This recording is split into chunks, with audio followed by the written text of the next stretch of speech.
మిత్రులారా అందరికీ నమస్తే. బీడీఎస్ఎఫ్ బహుజన డెమోక్రటిక్ స్టూడెంట్ ఫెడరేషన్ సంబంధించినటువంటి పొడకండి సుందరయ్య గారితో ఉన్న వాళ్ళు ఖమ్మానికి సంబంధించి సకల కుల జనగణన ఒకవైపు జరుగుతుంది తెలంగాణ రాష్ట్ర వ్యాప్తంగా. ఈ నేపథ్యంలోనే మొన్ననే హైకోర్టు తరపున వచ్చినటువంటి బీసీ కమిషన్ చైర్మన్ బూస వెంకటేశ్వరరావు గారు వచ్చారు. ఈరోజు నిరంజన్ గారు వచ్చారు. మీరు ఈరోజు నిరంజన్ గారు బీసీ కమిషన్ రాష్ట్ర ప్రభుత్వ చైర్మన్ గారు అయినటువంటి నిరంజన్ గారికి సంబంధించి ఏం రిప్రజెంటేషన్ చేశారు, కమిషన్కి సంబంధించిన demands, me charter of demands మీరు చెప్పండి. మొత్తంగా ఈరోజు బీడీఎస్ఎఫ్ స్టూడెంట్ ఆర్గనైజేషన్ తరఫున బీసీ కమిషన్కి 4 డిమాండ్స్ అయితే మేము ప్రపోజ్ చేశాం.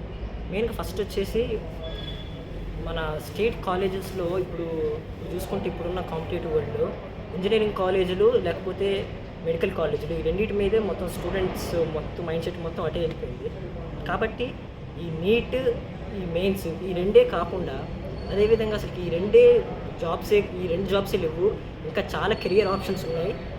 ఆ కెరియర్ ఆప్షన్స్ మిగతావి ఏ కెరియర్ ఆప్షన్స్ ఉన్నాయో ఇంకా స్టూడెంట్స్కి ఎవరికి అంత ఐడియా లేదు. కాబట్టి ఖచ్చితంగా ఒక కెరియర్ కౌన్సిలింగ్ అనేది ప్రతి ఒక్క కౌన్సిల్ పెట్టి అది ప్రతి ఒక్క స్కూల్స్ దగ్గరికి, ప్రతి ఒక్క జూనియర్ కాలేజీల దగ్గరికి వెళ్తే ఆ కౌన్సిల్ పిల్లలకి ఈ ఇంజనీరింగు, ఈ మెడికల్, ఈ డాక్టర్స్ ఈ 2 ఫీల్డ్సే కాకుండా ఇంకా ఎన్ని ఫీల్డ్స్ ఉన్నాయో అవన్నీ ఫీల్డ్స్ వాళ్ళకి తెలిస్తే వాళ్ళు ఆ దిశగా వెళ్తే ఖచ్చితంగా ఈ 2 ఆప్షన్స్ కాకుండా మిగతా ఆప్షన్స్ని వాళ్ళు అప్రోచ్ అయితే అన్ని రంగాల్లో అభివృద్ధి చెంది అప్పుడు డెవలప్మెంట్కి ఇండియా అనేది ఒక డెవలప్మెంట్ కంట్రీ అని అప్పుడు మనం అనొచ్చు. ఓన్లీ 2 సెక్టర్స్ మీద మొత్తం యూత్ మొత్తం కాన్సన్ట్రేషన్ చేస్తే మిగతా వాటిని ఎవరు పైకి తీసుకురాలేదు. సైంటిస్టుల దగ్గర నుంచి ఆర్కియాలజిస్టులు, పెలియంటాలజిస్టులు ఇంకా చాలామంది ఉన్నారు. ఇట్లా చాలా వివిధ రంగాలు చాలా ఉన్నాయి. అవి ఎవరికి తెలియదు. కాబట్టి ఈ కమిషన్ ద్వారా చాలా అవేర్నెస్కి వస్తుంది. కాబట్టి ఇలాంటి కెరియర్ కౌన్సిలింగ్ అనేది ఫస్ట్ ప్రపోజల్ పెట్టాం.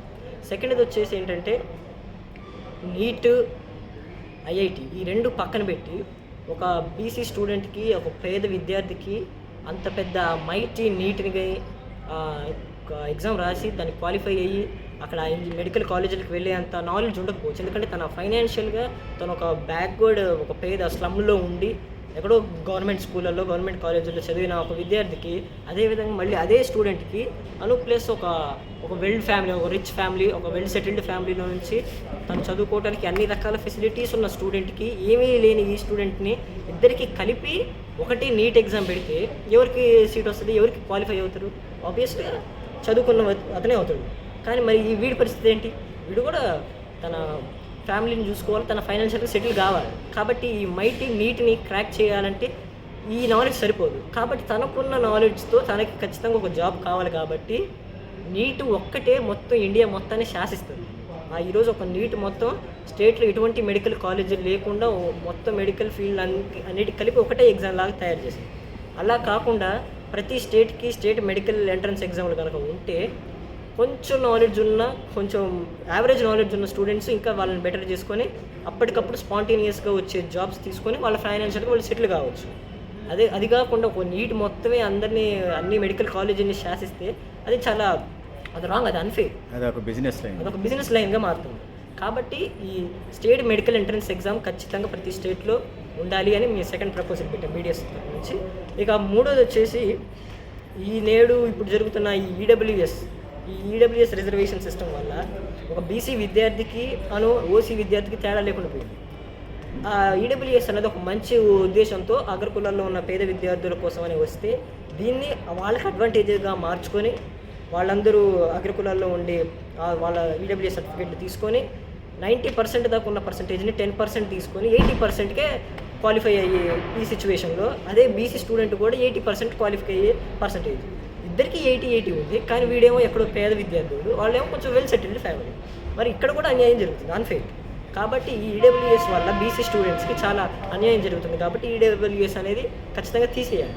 ఒక బీసీ స్టూడెంట్కి చాలా అన్యాయం జరుగుతుంది అనేది సెకండ్ ప్రపోజల్ పెట్టాము ఇప్పుడు బీడీఎస్ఎఫ్ తరఫు నుంచి. ఇక థర్డ్ వచ్చేసి ఇప్పుడున్న ప్రైవేట్ కాలేజీలు, ప్రైవేట్ స్కూళ్ళు, ఈ ప్రైవేట్ సెక్టర్ మొత్తం ఒక సెంట్రల్ జైల్లో ఎలాగైతే ఉంటుందో ఒక సెంట్రల్ జైలుకి యాస్టిస్ ఒక రెప్లికా లాగా మారాయి ఇప్పుడున్న ప్రైవేట్ జూనియర్ కాలేజీలు. జైల్లో ఒక సెంట్రల్ జైల్లో క్రిమినల్స్ని ఎలాగైతే ఉంచుతారో అదేవిధంగా ఇక్కడ ఉన్న స్టూడెంట్స్ని ఒక క్రిమినల్స్ లాగా వాళ్ళని ఆ రూమ్లో బంధించేసి పొద్దున 7 నుంచి రాత్రి 10:30 దాకా ఒక రోజు మొత్తం గడిచిపోయింది. అలా ఒక రోజు మొత్తం పిల్లల్ని ఆ జైలులాగా ఆ కాలేజీలో ఉంచి మీరు చెప్తే కూర్చోవాలి, మీరు లెగమంటే లెగాలి, మేము ఏం చేయమంటే అలా చేయాలని ఒక రౌడీల కన్నా అతి దారుణంగా ప్రవర్తిస్తున్న ఇట్లాంటి ప్రైవేట్ కాలేజీల మీద ఖచ్చితంగా ఒక స్ట్రిక్ట్ రూల్స్ అనేవి గవర్నమెంట్ ప్రైవేట్ కాలేజీల మీద ఒక యాక్ట్ తీసుకొచ్చి ఈ ప్రైవేట్ కాలేజీలకి అన్నిటికీ ఒక సపరేట్ రూల్స్ ఉండాలి. వీళ్ళు ఇక్కడ నుంచి ఇక్కడ దాకా టైమింగ్స్ ఫాలో కావాలి. ఈ రూల్స్ ఖచ్చితంగా ఫాలో అయితే ఒక స్టూడెంట్కి తన కెరియర్ని బిల్డప్ చేసుకోవడానికి కొంచెం ఫ్రీ టైం దొరుకుతుంది, తనకు ఫస్ట్ కొంచెం ఫ్రీడమ్ దొరుకుతుంది, తనకు ఒక పీస్ ఆఫ్ మైండ్ దొరుకుతుంది. ఇలాగా ఈ ఫ్రస్ట్రేషన్స్ అన్నీ ఒక స్టూడెంట్ మీద చాలా తీవ్రంగా ఎఫెక్ట్ చేస్తాయి. కాబట్టి ఈ ప్రైవేట్ కాలేజీలు చేసే రౌడీజాన్ని తగ్గించడానికి ఒక యాక్ట్ అనేది తీసుకురావాలని బీడీఎస్ఎఫ్ తరపు నుంచి ఇలాంటి 4 ప్రపోజల్స్ అనేవి మేము బీసీ కమిషన్ ముందు పెట్టడం జరిగింది. సో వాళ్ళు కూడా చాలా పాజిటివ్ రెస్పాన్స్ ఇచ్చారు. ఈ 4 కూడా ఎటువంటి చాలా ఫెయిర్ ఆస్క్ ఇది. కాబట్టి వీళ్ళందరూ చర్చించి దాన్ని కూడా సపోర్ట్ చేసే పాజిటివ్ రెస్పాన్స్ వచ్చింది. దీన్ని అమలు చేస్తారని ఆశిస్తూ థ్యాంక్ యూ.